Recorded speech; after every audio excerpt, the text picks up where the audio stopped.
하나님은 전능하신 하나님이시고 또 우리는 그분의 자녀다. 아멘.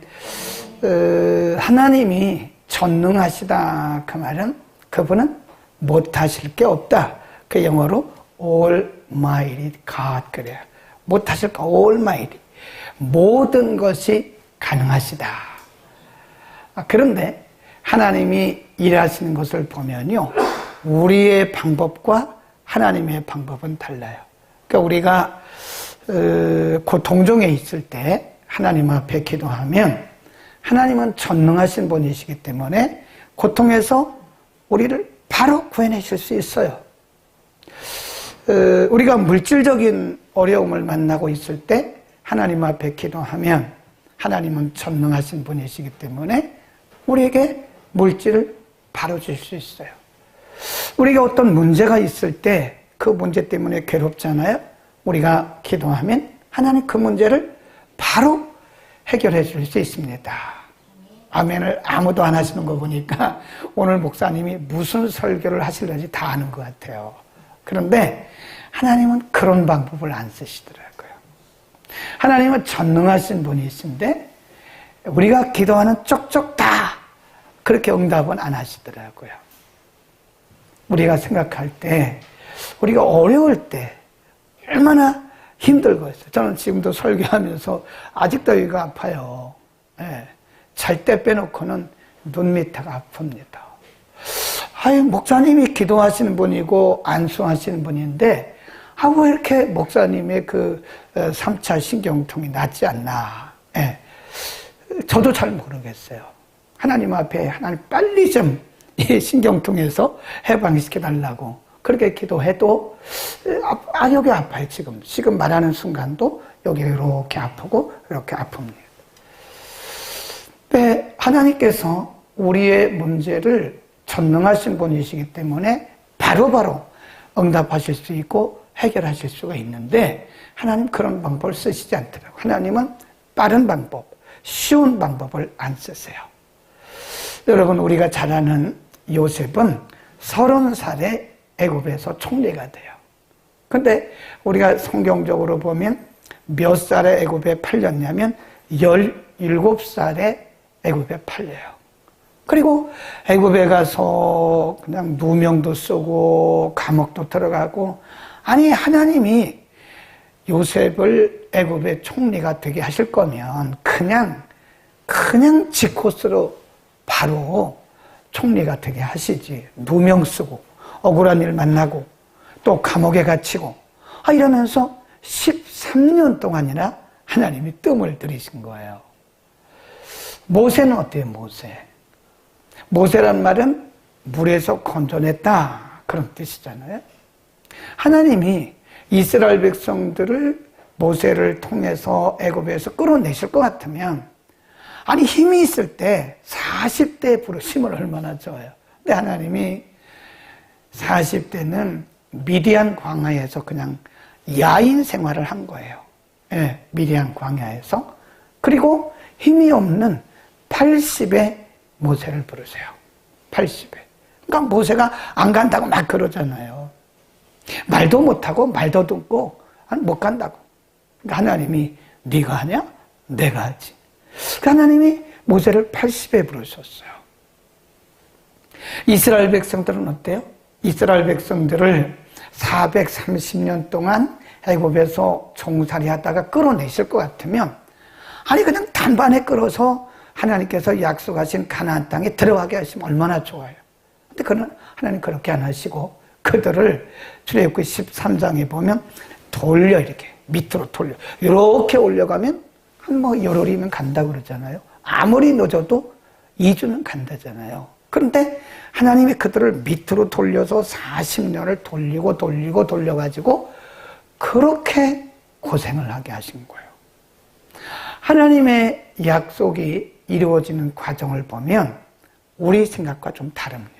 우리는 쉽게, 빠르게, 쉽고 빠르게 응답받으면 우리가 믿음이 좋다고 생각하는데 하나님의 원리는 그렇지 않은 것 같아요. 오히려 우리의 믿음이 성숙할수록 하나님은 응답의 시간을 늦춥니다. 자꾸 놓쳐요. 쉽고 빠른 방법이 아니라 어렵고 더딘 방법을 통해서 하나님은 우리를 인도하셔요. 그래서 그 과정이 왜 그렇게 어려우냐? 응? 하나님이 우리의 인생 과정을 왜 이렇게 힘들게 하냐? 빨리빨리 쉽게 우리가 기도하면 바로 응답하시고, 하나님 우리가 기도하면 바로바로 해결해 주시지 않고, 하나님은 왜 이렇게 시간을 길게 끄시고, 하나님은 왜 이렇게 어려운 과정을 통과하게 하시는가? 우리는 하나님의 방법과 우리의 방법이 다르다는 것을 반드시 알아야 돼. 아멘. 반드시 알아야 됩니다. 우리 이거를 영어로 프레임이라고 그래요. 우리의 틀에다가 우리의 생각과 우리의 경험, 우리의 인간의 그런 프레임에다가 하나님을 맞추면 안 됩니다. 그래서 우리가 낙심하고 좌절하고 기도하다가 회의적인 생각을 갖고 하나님 없다고 말하고 그러는 거예요. 우리의 방법과 하나님의 방법은 달라요. 그래서 하박국 선지자를 통해서 이렇게 말씀했어요. 하박국 2장으로 빨리 갑니다.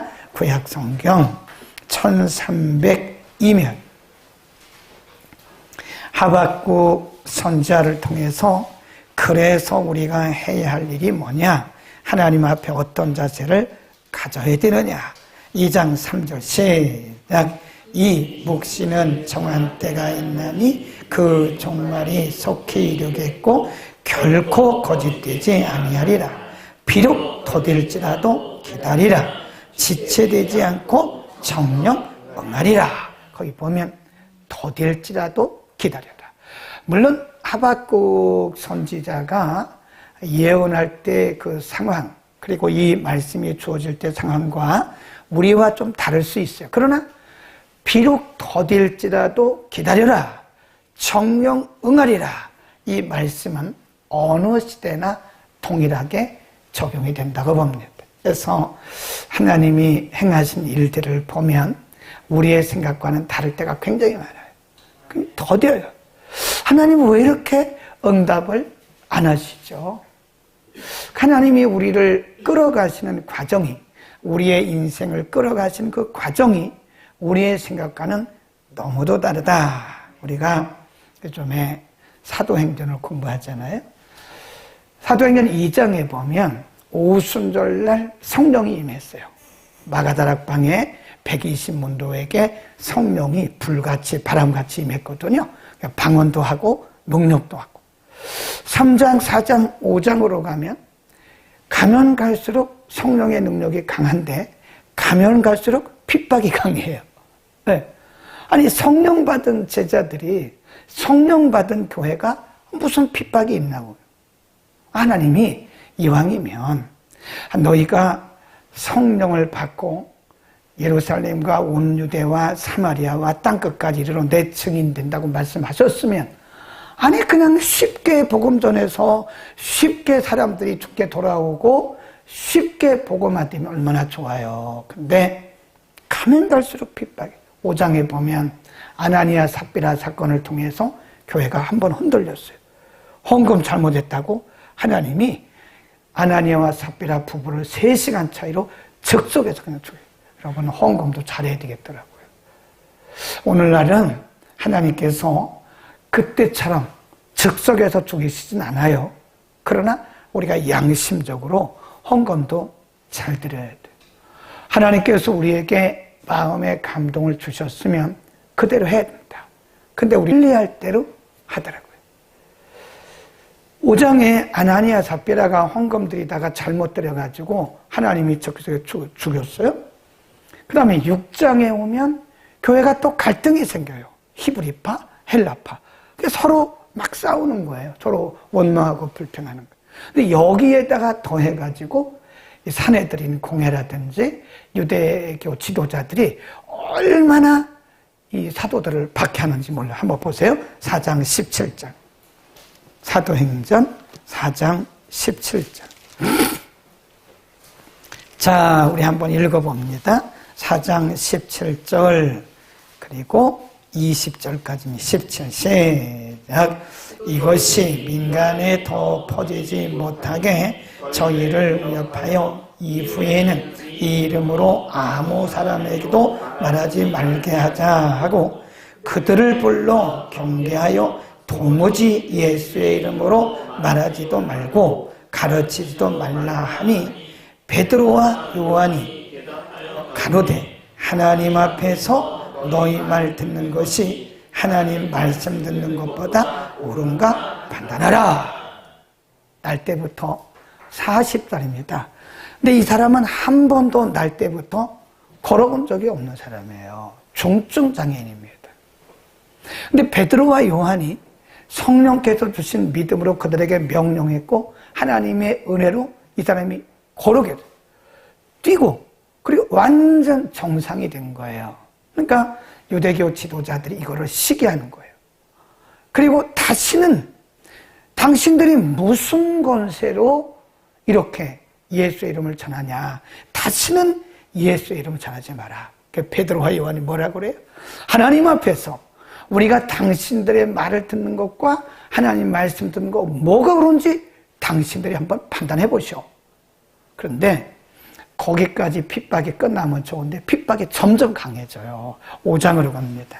5장 27절 5장 27절에 또 이렇게 말하죠.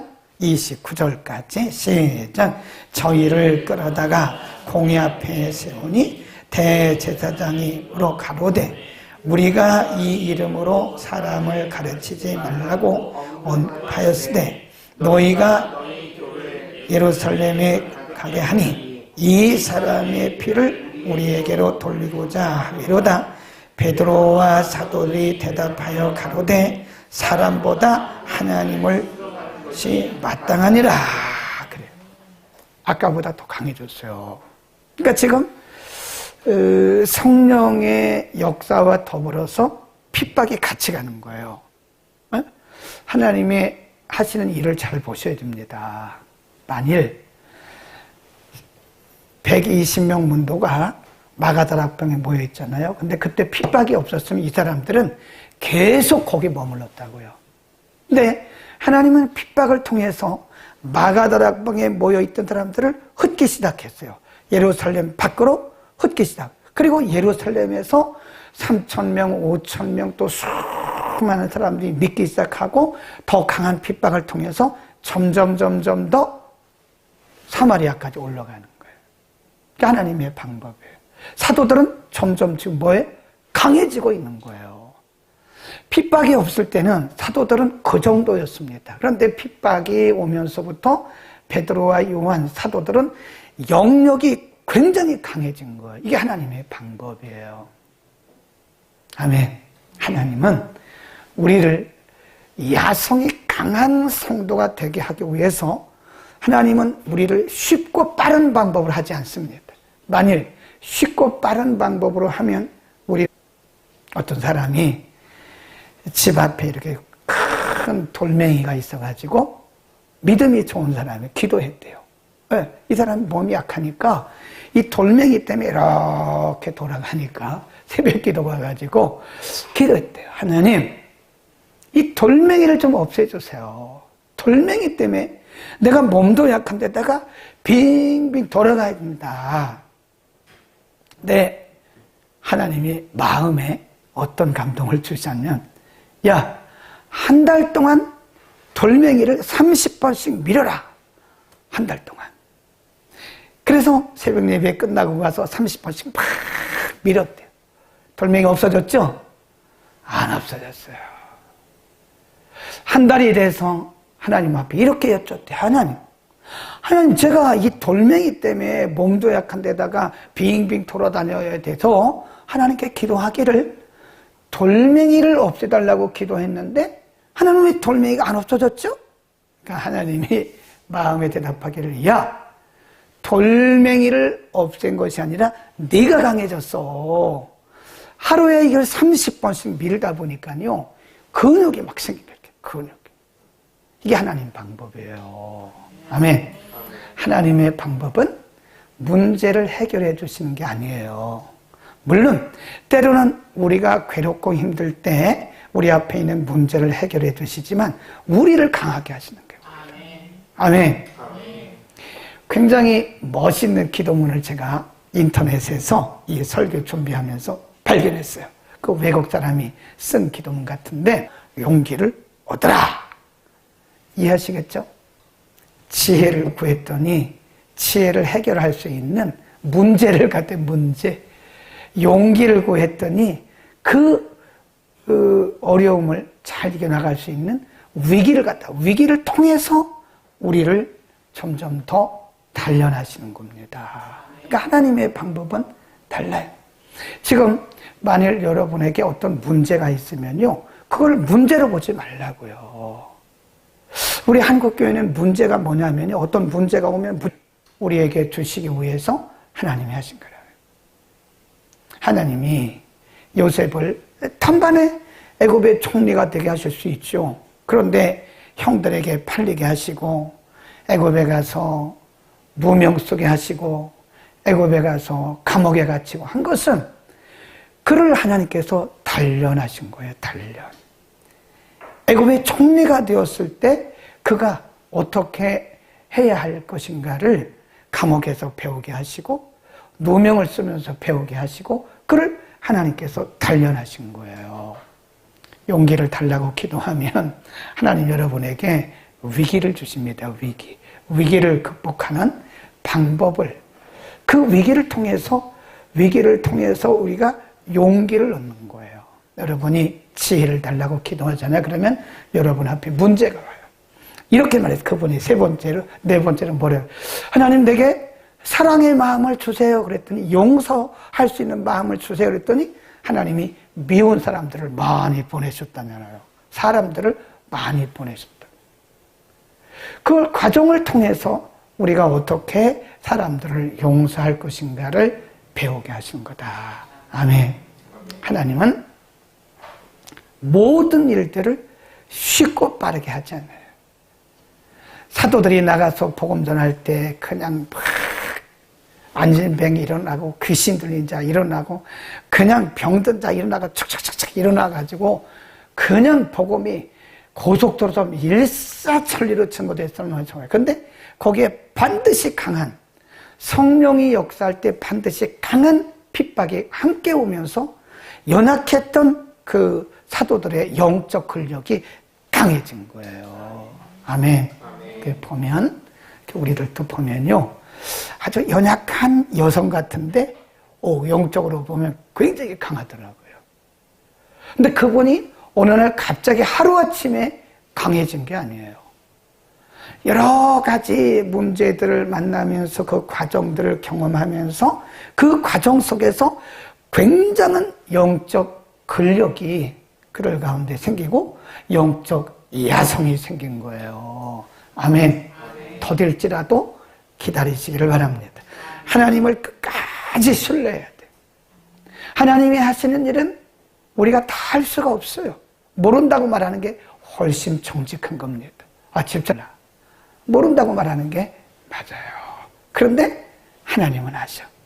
하나님은 아시고, 하나님은 궁극적으로 우리를 뭐하게 하세요? 승리하게 하신다. 우리가 지금은 모르지만, 왜 그런지 이유도 모르고 과정도 모르지만, 그러나 하나님은 아시고 하나님의 계획이 있다고. 하나님의 계획이.